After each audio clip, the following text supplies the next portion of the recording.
Hello everyone, myself Ankur Patel, and today we are going to learn loci of points.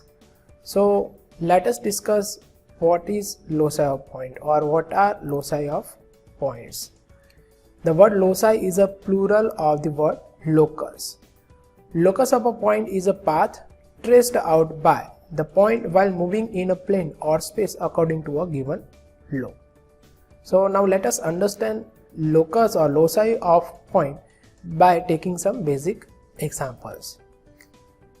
So find out the locus of point P moving in a plane and equidistance from a fixed points. So let us take a fixed point over here.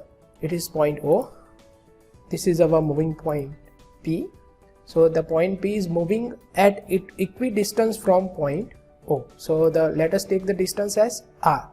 So if the point move at equidistance from O, then the locus of point P will be a circle having radius is equal to R. So R is the distance of the moving point from the fixed point, and point P moves at the equidistance, that means at the same distance from point O in the same plane. So the locus of point P will be a circle. Now let us see one other example. Locus of point P moving in a plane and equidistance from two fixed points. So we have to find out the locus of point P, which is moving in a plane at equidistance from two fixed points. So if you have two fixed points, that is fixed point A and fixed point B. Now we have to find out the locus of point P, which moves at the equidistance from two fixed points. That means the distance of point P from A and B will remain constant. So let us take one distance from B and give an arc over here. At the same distance, by taking center at A, give an arc over here, and by connecting these points we will get the locus of point P, which moves in a plane at equidistance from point A and point B. So this will be a locus of point P, and which will be a straight line. So now in this chapter, loci of point, we have to find out the locus of point of different moving mechanisms. So let us discuss about the mechanisms. So we have to find out the locus of points on mechanisms like slider crank chain mechanism. So in slider crank chain mechanism, we have two type of mechanisms. One is simple slider crank mechanism and second is offset slider crank mechanism. Second mechanism is 4-bar chain mechanism, in which the first mechanism is both the driver and driven cranks revolving. Second mechanism is driver crank revolving and driven crank oscillating. And third 4-bar chain mechanism is both driver and driven crank oscillating. Then after, the third mechanism is crank and a connecting rod mechanism, with connecting rod constrained to pass through a guide named as trunnion. So in this mechanism we have to constrain the motion of the connecting rod, which will pass through a guide named as trunnion. And the fourth mechanism is combination of all above mechanisms. So let's start with the slider crank mechanism. So the given data is, in a slider crank mechanism, the connecting rod is 160 mm and crank is 40 mm. So in this figure you can see that OA is the crank having length 40 mm and AB is the connecting rod having length 160 mm. The other end of the connecting rod on the slider moves along a straight line passing through the center of the crank rotation. So the other end of the connecting rod, that is point B, is on the slider, which slides on the straight line which is passing through the center of the crank rotation. So the motion of B is on this line which is passing through the center of the crank rotation. So if we try to find out the locus of point A, it will be a circle. If we will try to find out the locus of point B, so this is the slider which slides on this line with to and fro motion. So the locus of point B will be a straight line on this line, and we have to find out the locus of point P, which is on the connecting rod, and point P is the midpoint of the connecting rod. So trace the locus of midpoint P of the connecting rod.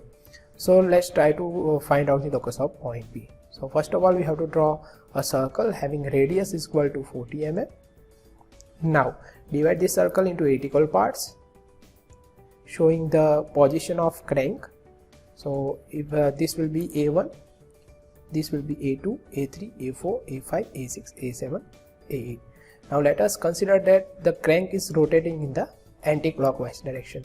So here we have given the name in the anti-clockwise direction, which will shows the position of the crank for one rotation. Now let us find out the position of point B.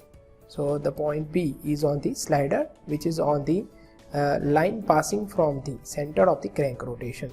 So the slider will be on this line. So now we have to find out the position of point B from A. So for that we have to measure a distance of 160 mm on the rounder, and we have to give an arc from point A1 on this line.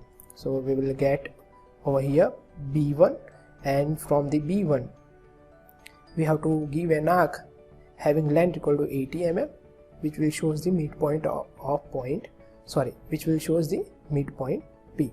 So mark both the points. So here we will get P1 and here we will get P1. So P1 is the midpoint of A1 B1, and A1 B1 will shows the position of the connecting rod when the position of the crank is at A1. So now we have to find out the locus of point P1. The locus of point B will be on this line. Locus of A will be over here. That means A2, A3, A4, A5, A6, A7, A8 are the locus of point A. So now again measure distance of 120 mm. Put your rounder on A2. Give an arc over here. So here we will get B2, and at the midpoint of A2 B2 we will get P2. So mark P2 at the midpoint of A2 B2. Now put your rounder on A3. Give an arc having length equal to 120 mm, which will be the length of the connecting rod. 160 mm, which will be the length of connecting rod. So give an arc over here. So this will be our B3 and P3. P3 is the midpoint of A3 B3, and the length of A3 B3 is 160 mm. Now put your rounder on A4. Give an arc on this line. So here we will get B4 and P4. Now put your rounder on A5. Give an arc over here. It will intersect at B3. So this point will gives us B5, and the midpoint of A5 B5 will be P5. Now put your rounder on A6. Give an arc on this line. It will intersect at B2, exactly over here. So this will be B6, and the midpoint of A6 B6 will be P6. Now put your rounder on A7. Give an arc on this line. It will intersect exactly at B1, and now mark B7 and P7. So P7 will be midpoint of A7 B7, and the length of A7 B7 is 160 mm, which will be the length of the connecting rod. Now put your rounder on A8. Give an arc on this line. So we will get over here B8, and the midpoint of A8 B8 will be P8. So the P1, P2, P3, P4, P5, P6, P7, P8 will be the locus of point P. So now we have to draw the freehand curve passing from these points. That is, we have to draw the freehand curve passing from P1, P2, P3, P4, P5, P6, P7, P8, which will shows us the locus of point P. So draw the freehand curve to show the locus of point P.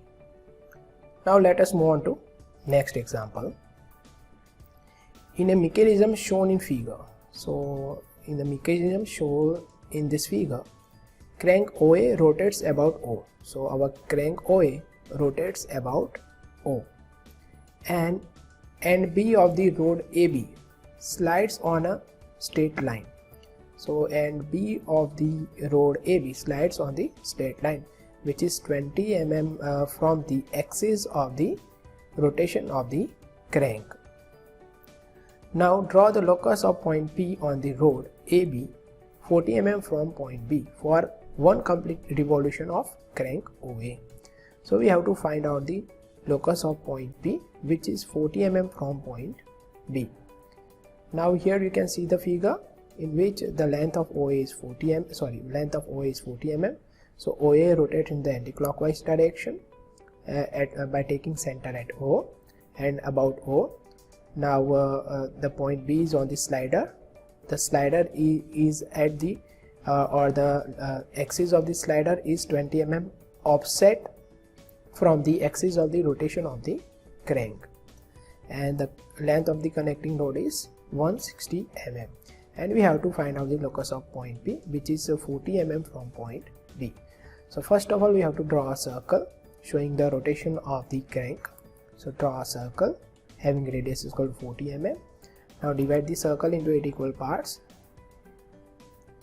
which will shows the position of the crank. So this will be A1, A2, A3, A4, A5, A6, A7, A8, and which will also shows the locus of point A. So the circle which gives us the locus of point A. Now we have to find out the locus of point B. For that, draw a line from the center and draw one another line parallel to the line of the axis and 20 mm away from the line of the axis of rotation of the crank. Now from A1, give an arc having length equal to 160 mm, which will be the length of the connecting rod, to mark B1. So mark B1 over here. So here we will get B1, and from the B1, if we will give an arc of 40 mm, we will get the P1. That means the locus of P on the connecting rod. So mark P1 and P1. So the distance between B1 and P1 will be equal to 40 mm. So now B will slides on this line, and the locus of point B will be on this line, and it will be a straight line. So we have to find out the locus of point P. So now put your rounder on A2, give an arc having length equal to 160 mm, which will be the length of the connecting rod on this line. So from A2, give an arc over here. So here we will get B2, and from B2 at the distance of 40 mm we will get P2. So mark B2 and P2. Now put your rounder on A3, give an arc on this line having length equal to 160 mm again. Here we will get P3, and from B3 at the distance of 40 mm we will get P3 point. Now put your rounder on A4, give an arc on this line having length equal to 160 mm. So here we will get P4, and here we will get P4. So the distance between B4 and P4 will be equal to 40 mm, and the length of A4 P4 will be 160 mm. Now put your rounder in A5, give an arc over here. So here we will get B5, and from the B5 40 mm away we will get P5 on the line A5 B5, which will shows us the position of the connecting rod when the crank comes at the position of A5. Now put your rounder on A6, give an arc on this line. Here we will get B6, and from B6 at the distance of 40 mm we will get P6. Now put your rounder on A7, give an arc on this line. So here we will get B7, and from the B7 at the distance of 40 mm we will get P7. Now put your rounder on A8 and give an arc on this line. So this will be our final position of the connecting rod. So this will be our B8, and from the P8 40 mm away we will get P8 on this line, and make sure that the length of connecting rod will remain same in each position, which is 160 mm. So this P1, P2, P3, P4, P5, P6, P7 and P8 will indicate the locus of point P. So now we have to draw a freehand curve passing through this point to show the locus of point P. So draw a freehand curve passing through this point, will gives us the locus of point P, which is 40 mm away from point B on the connecting rod. Now let's move on to next example. In a mechanism shown in figure. So in this figure, the connecting rod is constrained to pass through the trunnion at D. So our BC is the connecting rod, and it is constrained to pass through point D. Trace the locus of end point C on BC. So we have to trace the locus of point C, which is on the which is the end point of the connecting rod BC, for one complete revolution of the crank. For one complete revolution of the crank. In the figure, consider AB as 30 mm. So we have to consider AB equal to 30 mm. And we have to trace the locus of point C, which is 140 mm from point B. So AB is our crank, BC is our connecting rod, and point D is our trunnion. So first of all, draw a circle having radius is equal to 30 mm, which will be the length of our crank. Now divide the circle into 8 equal parts. The diameter of the circle will be 60 mm because radius is 30 mm. Now show the position of the crank AB. That means A will be over here and this will be the locus of point B. So mark point B. So this is B1, B2, B3, B4, B5, B6, B7, B8, which will be locus of point B of the crank AB. Now we have to show the position of the trunnion, which is 70 mm from the center of the axis of the rotation of the crank, that is, which is 70 mm from point A. So A will be over here, and it is 12 mm offset from the center of the axis of the rotation of the crank. So show this distance. From this it is 70 mm and it is 20 mm below the center of the axis of the rotation of the crank. So D will be over here. So now let's try to find out the locus of point C. So from B1, first of all draw a line having length equal to 140 mm. So here we will get B1 and here we will get C1 point. So this will be our C1, which is 140 mm away from B1. Now draw a line having length equal to 140 mm from point B and passing through point D, because our connecting rod is constrained to pass through the trunnion D, and D is our trunnion. So we have to draw a line having length equal to 140 mm from point B2 passing from point D. So here we will get C2. Now from B3 again draw a line having length equal to 140 mm and which will pass through point D. So here we will get C3. Now from B4 draw a line having length equal to 140 mm and passing from point D. So here we will get C4. Now from B5 draw a line having length equal to 140 mm and passing through point D. So here we will get C5. Now from B6 draw a line having length equal to 140 mm and passing from point D. So here we will get C6. Now from B7 draw a line having length equal to 140 mm and passing through point D. So here we will get C7. And now at the last draw a line passing from draw a line from B8 and passing from point D having length equal to 140 mm. So here we will get C8. So this C1, C2, C3, C4, C5, C6, C7, C8 will gives us the locus of point C. So draw the freehand curve passing through this point will gives us the locus of point C. So this will be the locus of point C when the connecting rod is constrained to pass through the trunnion at point D. So this is it for today. Thank you for watching. See you in the next lecture. Till then, take care.